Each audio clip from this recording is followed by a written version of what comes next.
Wall Street definitely has filed behind Joe Biden, at least a large portion of the Democrats who, for many, weren't really sold on his candidacy during the primary. I remember some of them were backing Senator Kamala Harris, and others, for instance, were backing former Mayor Pete Buttigieg.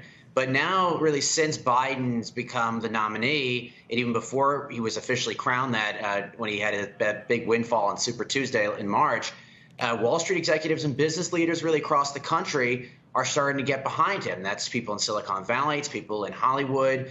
Haim Saban, who's a big media mogul, is hosting a fundraiser, a virtual one, tonight for Joe Biden. It's $500,000 a head to get onto that call.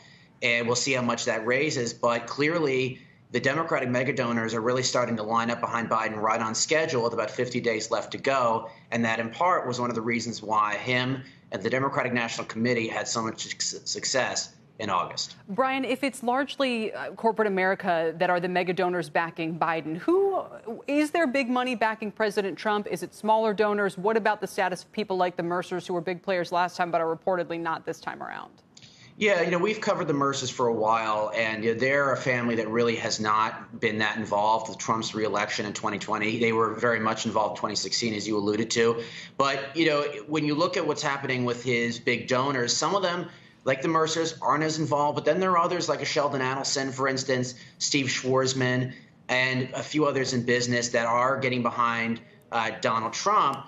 But, they're a little late to helping him as much as they were back in 2016, a few years back. So we're still waiting on some of those bigger checks.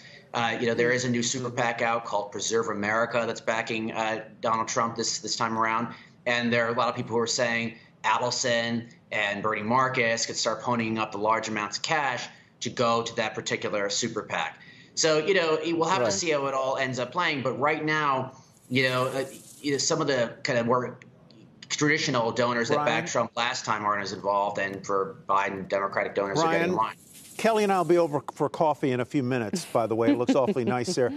Very quick answer, 35 seconds. What does Bloomberg's pledge of $100 million to help Biden in Florida mean?